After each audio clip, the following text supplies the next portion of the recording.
Hello అందరికీ. ఈ వీడియోలో వచ్చేసి నేను కారం బొరుగులు ఎలా తయారు చేసుకోవాలో చూపిస్తున్నాను అనమాట. సో ముందుగా పాన్లోకి బటర్ యాడ్ చేసి ఆ బటర్ వేడెక్కిన తర్వాత నేను గ్రీన్ చిల్లీస్ యాడ్ చేశాను. గ్రీన్ చిల్లీస్ యాడ్ చేసిన తర్వాత నేను ఆనియన్స్ కూడా వేసానండి. సో పచ్చిమిర్చిలో అండ్ ఆనియన్స్లో రెండిట్లో కూడా పచ్చివాసన పోయేంత వరకు కూడా రెండింటిని దూరగా ఫ్రై చేసుకుంటాము. రాయలసీమ సైడు ఇది చాలా ఈవినింగ్ టైం చాలా ఇది ఫేమస్ స్నాక్ అండి. సో ఎవరైనా రాయలసీమ వాళ్ళు ఉంటే వాళ్ళకు ఖచ్చితంగా తెలిసే ఉంటుంది. సో ఇప్పుడు నేను ఇందులో కర్రీ లీవ్స్ కూడా యాడ్ చేశాను. సో ఈ కర్రీ లీవ్స్ ఏంటంటే కారం బొరుగులకి మంచి ఫ్లేవర్ ఇస్తుంది. ఎండ్ ఆఫ్ ది డిష్ వచ్చేసి ఈ కర్రీ లీవ్స్ కొంచెం క్రిస్పీగా అయిపోతాయి. సో క్రిస్పీగా అవ్వడం వల్ల మంచి టేస్ట్ అనేది వస్తుంది తినేటప్పుడు. సో నేను అందుకే కొంచెం ఎక్కువగానే యాడ్ చేసుకున్నాను కరివేపాకు. ఇప్పుడు అందులోకి మళ్ళీ పసుపు వేస్తున్నాను. పసుపు వేసిన తర్వాత బాగా కలుపుకోవాలి ఇలా మొత్తం మిక్చర్ని.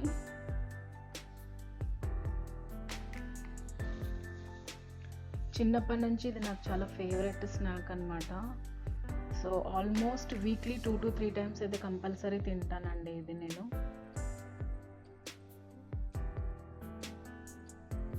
అండ్ చాలా సింపుల్ కూడా, ఈజీగా అయిపోతుంది, ఎవరైనా చేసుకోవచ్చు.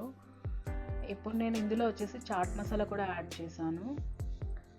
ఇక్కడ ఏంటంటే నేను సాల్ట్ యూస్ చేయట్లేదు. మీకు కావాలంటే కొద్దిగా సాల్ట్ కూడా యూస్ చేసుకోవచ్చు. బట్ నేను ఇక్కడ ఏంటంటే కంప్లీట్గా సాల్ట్ అనేది నేను అవాయిడ్ చేసేసాను. సో దాని బదులుగా నేను కొద్దిగా చాట్ మసాలా వేసుకున్నాను. ఇంకొంచెం పులుపు కావాలి కాబట్టి కొంచెం లెమన్ జ్యూస్ కూడా యాడ్ చేశాను నేను ఇక్కడ.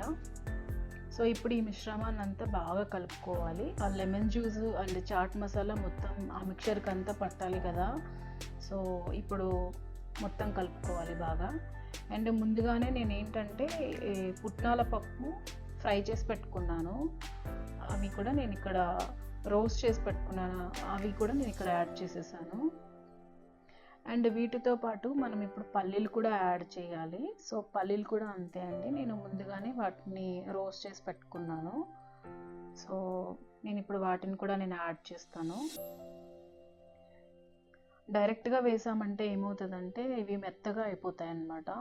ఎందుకంటే ఆ లెమన్ జ్యూస్లో ఆనియన్స్లో కొంచెం వాటర్ ఉంటుంది కదా, వాటర్తో ఇవి తేమతో ఇవి కొంచెం మెత్తబడతాయి. అందుకనే ముందుగానే రోస్ట్ చేసి పెట్టుకుంటే క్రిస్పీనెస్ అనేది ఉంటుంది అనమాట ఆ పప్పుల్లో కానీ ఆ గ్రౌండ్ నట్స్లో కానీ. సో ఇప్పుడు వీటిలోకి నేను ఏం చేస్తానంటే ఈ బొరుగులు అనేటివి యాడ్ చేసేస్తాను.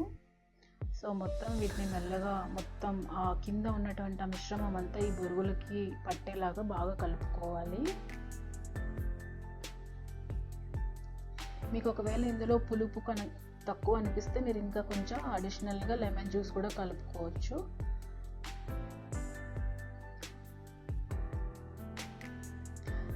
ఇప్పుడు నేను ఏం చేస్తున్నానంటే లాస్ట్గా కొంచెం కొరియాండర్ లీవ్స్, కొత్తిమీరని కూడా నేను చల్లుకొని కలుపుకుంటున్నాను అనమాట. అంతే అండి, రాయలసీమ కారం బొరుగులు రెడీ అయిపోయాయి. ఈ వీడియో నచ్చితే లైక్ చేయండి. థ్యాంక్